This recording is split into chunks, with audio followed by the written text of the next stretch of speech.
Hello, everyone. Thank you guys for joining us, and it's good to see so many of you guys on this Q&A with us. As many of you guys know, I'm Precious Osagiarese here with the CTA program. We are here for our level 10 Q&A with our instructor, Cecilia. You guys may have watched her in the videos if you reach level 10. If not, no problems, you will get there. This will be a great understanding for you to know what that is, which is like the part we all want to get to, which is submitting your application. So in this conversation, we're going to talk about all things related to submitting your application, going through the portal. If you have questions, the chat is open. Feel free to drop where you're calling in from, or feel free to put questions inside the Q&A box as well. We'll hope to get to all of your questions throughout the conversation.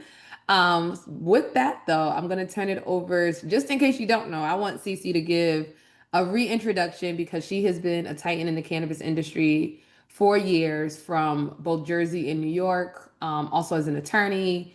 One of the first people I met in the industry. So it was exciting that like all these years, we're definitely OGs. I'm self inducting myself into OG catalog here in Jersey cannabis, but so are you. So Cece, if you give us a little intro, tell us what you've been doing, what you're up to now, and then we'll jump into the conversation.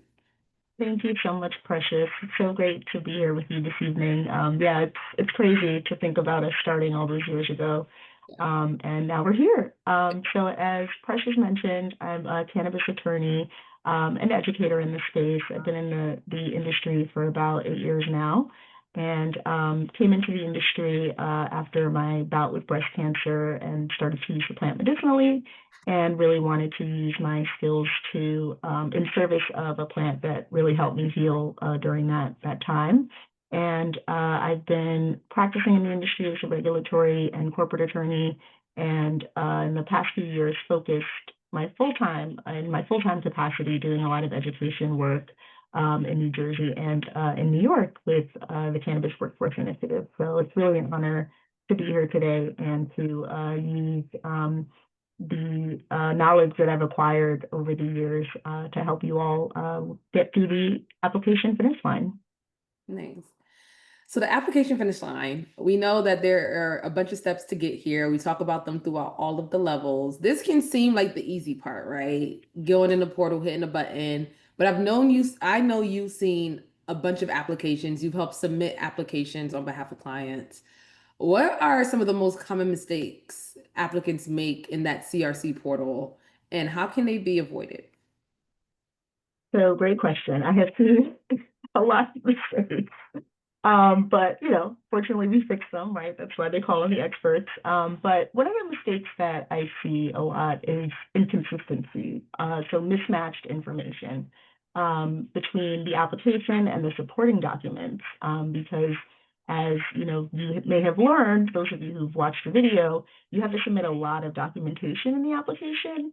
And so it's really important to make sure that everything matches. So one of the common mistakes that people make is with their entity name. That's a really big one.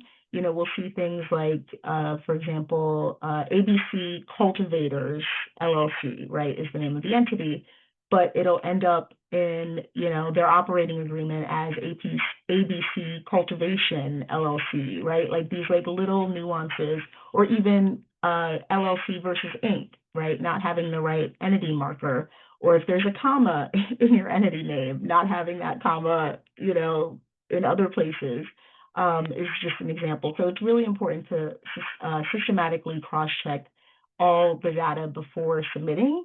You really want to make sure that everything is the same, which can be very tedious, but it's really important to do that so your application doesn't raise any red flags and it doesn't delay the process for you further. Another common mistake that we see a lot are people leaving questions blank. Typically when you fill out the thing, sometimes if it doesn't apply, people will just leave it blank. But with the application, in this case for New Jersey, it's really important that you complete the application fully. So what does that mean? That means that if you do come across a question that doesn't apply to your situation, you still have to write does not apply or not applicable or none, right? Just something that indicates, that provides an answer, because they flag things that are blank. And even with the online portal, if you don't fill things out, you may not even be able to advance through the portal and submit the application. So it's very, very important that you complete every question. And another, sorry, there are a lot of mistakes that people make.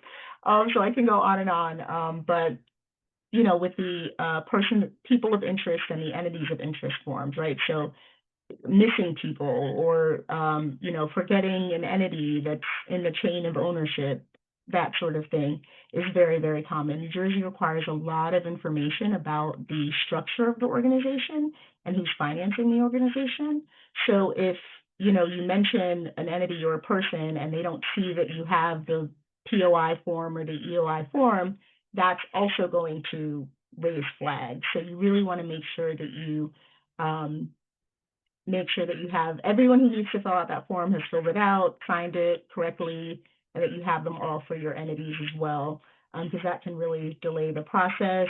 You want to make sure that POIs are submitting valid government IDs too, right? They can't submit their expired passport, right, or driver's license. Make sure that everything's current. You know, if you need notary stamps, make sure you get that. Very, very important, you know, and I know people really want to try to rush through this, but it really is a process that can be quite tedious because of all the detail that's required. So, yeah.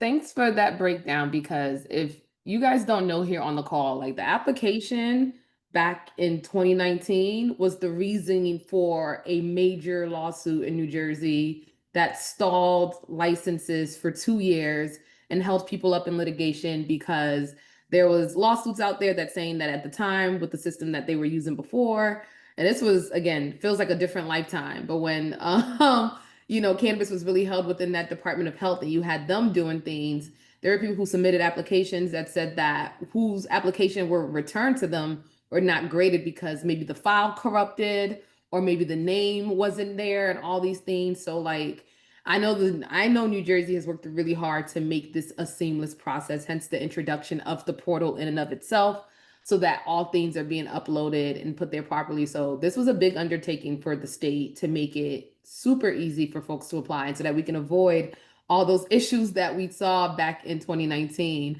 You talked a lot about like some of these essential documents that you need to complete. I know when you go through the portal at each point, it tells you where you need to upload and put documents.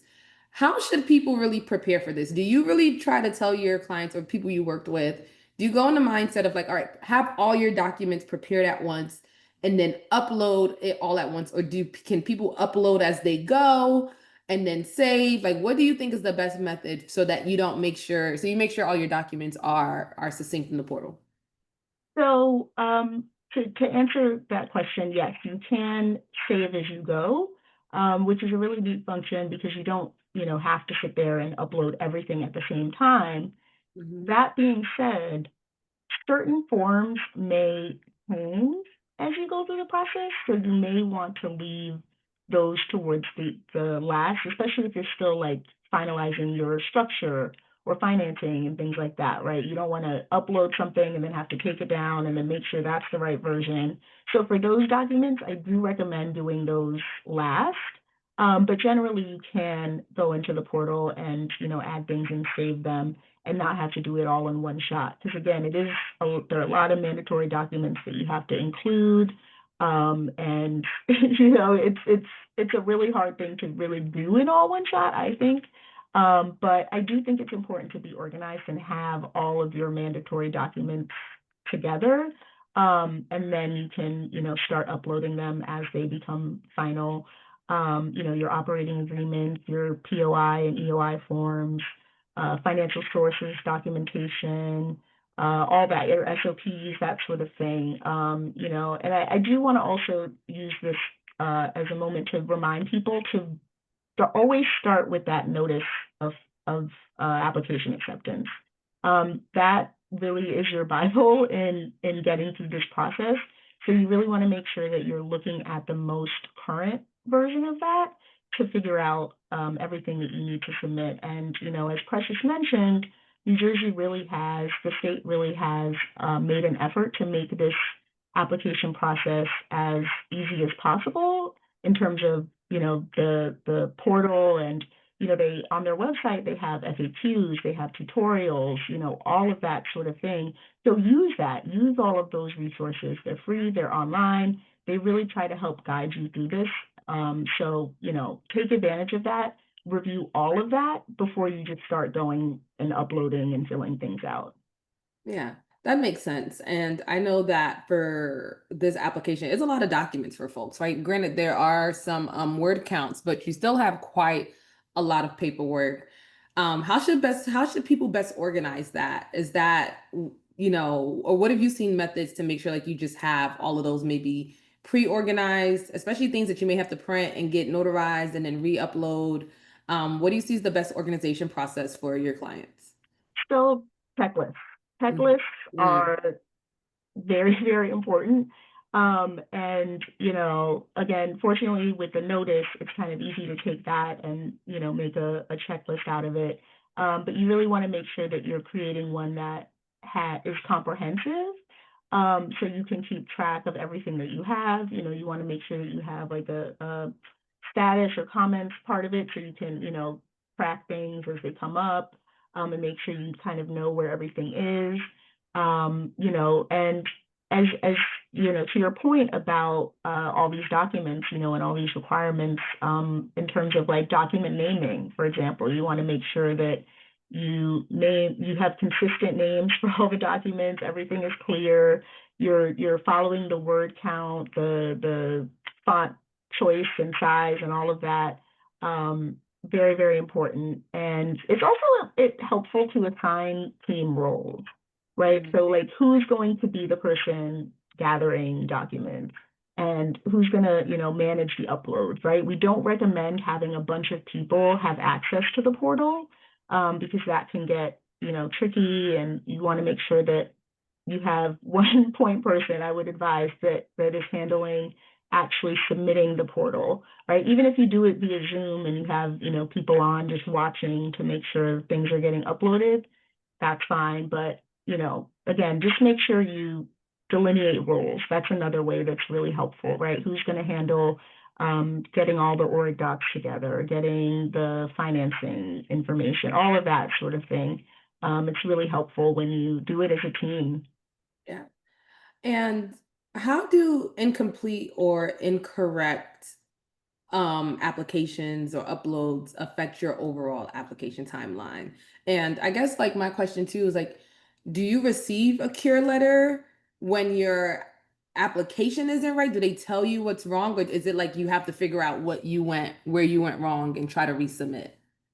So yes, so typically, um, so just backing up a bit. So for the portal itself, it won't really even allow you to submit if you're missing certain things, right, in the actual portal.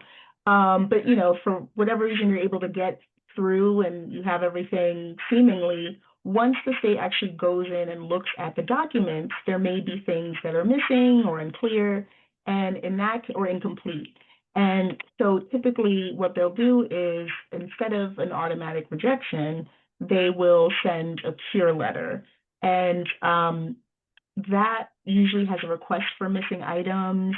And yeah, they'll specifically tell you like what it is that you're missing. And it can delay the review of your application because a lot of times, they'll say like, submit this by this date, otherwise you'll get kicked back to the end of the queue, or they'll just stop considering your application entirely. So it's really important that whoever is assigned correspondence, like who's that point person for the application, that there's somebody who checks their email regularly, checks their mail regularly, and all of that, so that any communication you get from the CRC, you get quickly and can go ahead and, do fix fix the issue so you can get your application reviewed and through the process. So you ideally you thoroughly review everything before for accuracy and completeness, but again, things happen. It's again a lot of information that they request, so fortunately they do give applicants an opportunity to fix those mistakes with those cure letters. And if you get those mistakes, like how should you sort of approach it? Does it seem like, or does it depend on the mistake? Do they kind of really outline for you and say, hey, you have a missing name? Or is it just like a mistake on section C and you have to find out? And then if so, like what are some steps you would give to people to sort of rectify that? And then is this where you may get more people involved? Like if you need consultants or if you need legal help or whatever, even though these things can be costly, if you get a cure, is that kind of like a time you should think like, all right, I might need more support here?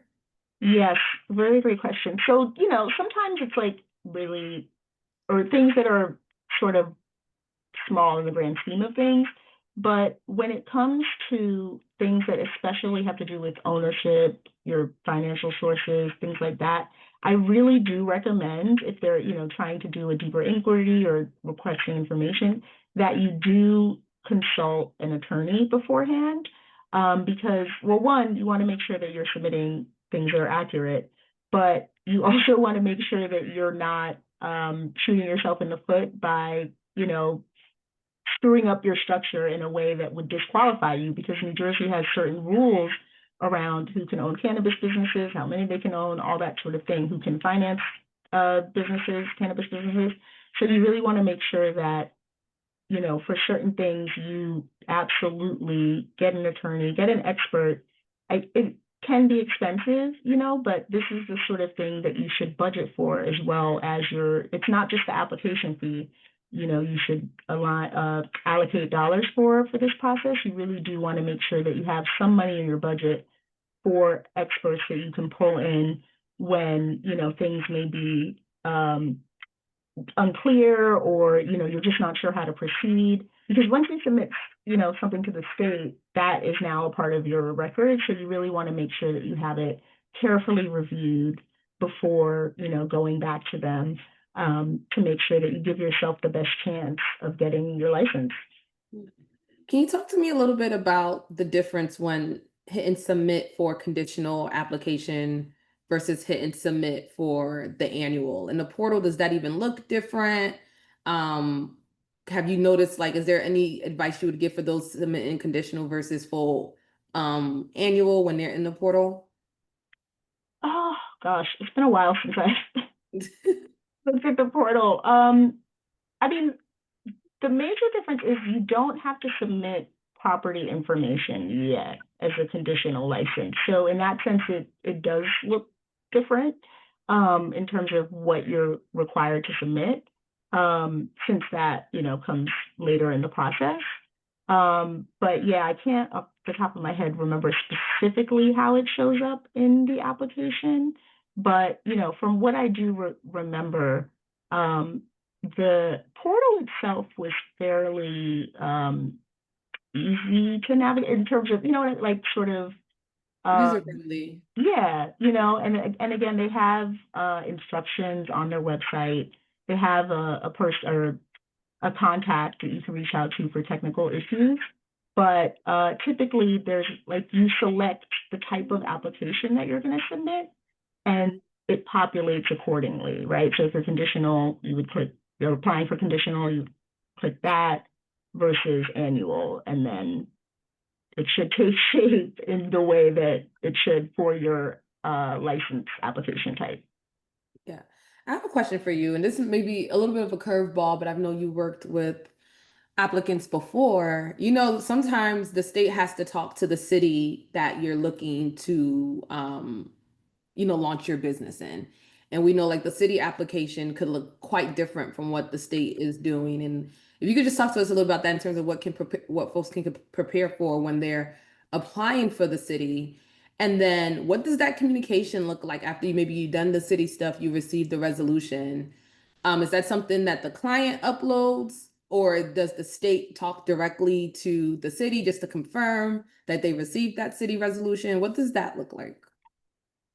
So let me think about this. So to your first question, yes. So because New Jersey requires municipal approval, a lot of the localities have their own application process for the licenses. One of the things that makes applying for licenses in New Jersey even more expensive and arduous. But that is something that you should expect. And it doesn't, a lot of them aren't necessarily like online portals. You have to send copies of things. It's a little bit less digital. That may have changed, since the last time I submitted applications for clients, on behalf of clients, but, just be prepared to deal with a lot of paperwork. While their applications generally may not be as extensive as the state, it really varies from locality to locality. So you really want to make sure that you're looking at the instructions very, very carefully, before you just, send them everything that you've submitted to the state, right? You only want to send them what they ask for in the form that they ask for it. I do also recommend, because the municipal process can be so challenging, that's another area where I really recommend getting experts to help you, hiring counsel for that process, because it really, really can be a lot to get through, and very tricky to navigate. So definitely consider hiring an attorney to get you through that. And then I'm sorry, I can't remember what the second part of your question was. Was the communication between the state and the city? Do they usually, do you have to upload it so you get approved by the city? Do you have to submit that information to the state as part of the portal, or does the state kind of like communicate with the city just to make sure that resolution was given to you? It's on you to make sure the state gets that information. Do not trust the city to communicate that for you. And again, I mean, perhaps a locality has a different sort of process, but generally you're responsible for providing that information to the state once you get that zoning approval. Thanks for that. Well, we have a question here in the chat, and guys, feel free to drop your questions in. We are going to wrap up around 7 for this conversation. So if you have more questions, we'd love to get to them. I'm almost wrapped up with mine. So here from Anthony. What's up, Anthony? He said his biggest problem is putting together a plan properly. I'm a legacy applicant. When I do finally apply, I have a lot of information, but when I read it together, I don't feel it's up to even bare minimum. Who can I speak with or show what I have and help me put together without costing $14,000? So, so unfortunately, hiring attorneys is typically pretty expensive. That being said, if you try to do as much as you can ahead of time, I guess, before you meet with those attorneys, that is a way to kind of cut down on cost savings. And again, because the CRC has so many resources on their website, even with this training itself, right? I really feel like the Training Academy has done a really good job of helping people understand this process from soup to nuts. So using all of this education that you've gotten and the resources that you have online, put together your checklist, right? Figure out, okay, I have to start with forming your entity, right? That's not necessarily in and of itself a huge lift, right? To go to the Department of the Secretary of State for New Jersey's website and sign up for an entity, that sort of thing. Like, try to figure out the things that you can do that will help you cut down on legal costs. Yeah. Thanks for that. And Anthony, I'll probably add on to, of course, the CTA is really the resource for that. Each level shows you what you need to do for almost each part of the application if you're not already gone through it. So everything from how to navigate that municipal area and get those applications in, to how to build out that financial structure and what kind of like financial documents that the CRC would look for, what type of entity documents and personal history disclosures that you have to look for. You just take it one chuck at a time. What type of business structure you have to look for. And then of course is your business plan, right? Your business plan actually supports a lot of what the CRC is looking for in terms of documentation. So if you have that already, you have a good chunk of it together. It's just sitting down, opening up the application, seeing what parts go where. And I completely agree with Cecilia. If you do as much as you possibly can before getting attorneys or consultants involved, it's going to save you a world of money. But from where my vantage, one thing that people don't know, a lot of the first movers in cannabis, period, not just in New Jersey, but like when Colorado launched, California, Oregon, some of the first people to get licenses were attorneys. They were attorneys themselves. They filled out their own applications. They understand the legalese. They understand the notice of applications. They had all of that and background knowledge, and they built the team around them. Like literally, if you look at it, most people who were one of the first awardees, even here in Jersey, were attorneys. So it's not you, right? A lot of us had to do extra groundwork to get there and or hire folks. So definitely look at it, compartmentalize it, and put things in buckets, and I'm sure you'll get there. Yeah, and you said it's not put together. I think that's the best thing about the CRC portal is that save feature Cecilia mentioned. You do one section, you save, see what else you got, and then you'll be able to see what's really missing and what's not connecting when you say like it's not put together. Answering a question, one question at a time, getting all the information they need for that question, and I think you should be good there.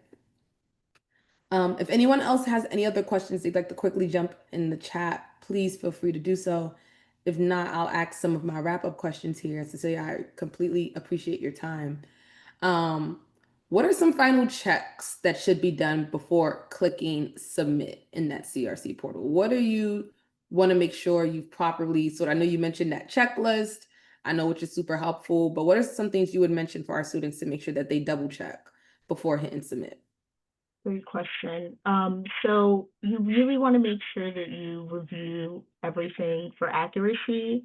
Again, it can be a pretty tedious exercise to do that, but you really want to make sure that everything looks correct, right?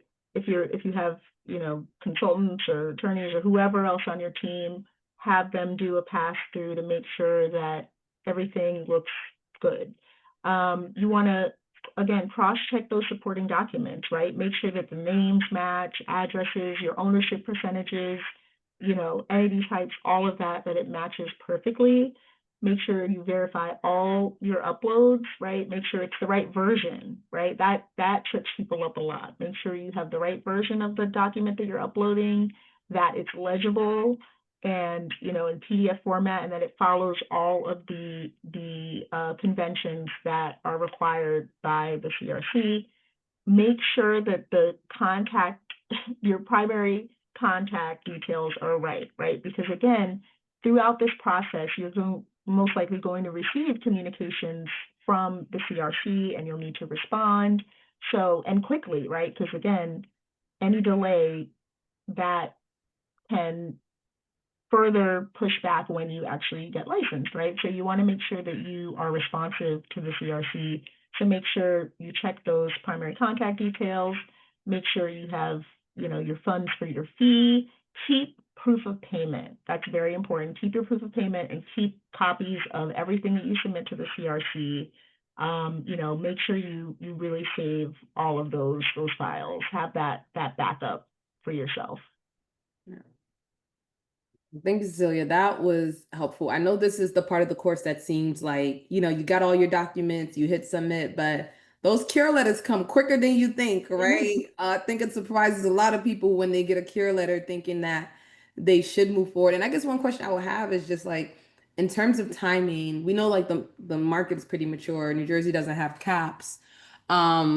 When you do receive these cure letters, how fast do you see them, get addressed? If you like resubmit your information, what are some of those turnaround times? And also, what are some of the timelines from like when you submit to when you hear from the CRC again about your application moving forward?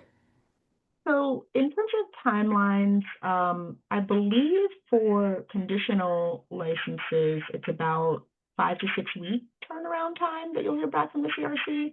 For annuals, it's quite a bit longer. I believe it's like at least 3 months to 6 even. So it can be quite a long wait. And for the cure letters, I believe they typically give you, like, it really depends, but it can be anywhere from like 10 days to 3 weeks, typically is what I've seen. But, again, the faster you get it in, the better it is for you. But of course, make sure that, you review everything or get it reviewed. before you, submit that, because you don't want to like submit it and then cause a bunch of other issues that, now have a ripple effect. Ideally, if you receive that cure letter, you provide the information that can move, your application along, quickly. Nice. Well, thank you so much, Cecilia, for your time. Thank you everyone for joining. We hope that this was informative, especially those of you that are at this junction of submitting your application. We're sending you good luck and good vibes, and we hope like all this information is helpful. You guys always know where to catch us. This will be posted on our YouTube and on the portal. We hope you guys are getting through the CTA. And as always, if you have any questions, feel free to hit us up. I will drop information here in the chat. Till then, if all hearts and minds are set, we're gonna do a revamp of Q&A. So if we don't have anything in a couple weeks, it's because we are finding new ways to engage you guys, and look out for some in-person events that we'll start to have really soon. So if nothing left is said, Cecilia, thank you so much for your time. You guys make sure you check out her course and get to her course, because post Cecilia's course, you have graduated the CTA. And when you graduate, we have some goodies for you. So we'd love to see more graduates. We love to see our graduation rate grow up. So everyone have a great Tuesday night, and we'll see you again soon. Hi, everyone. Thanks. Bye. Bye.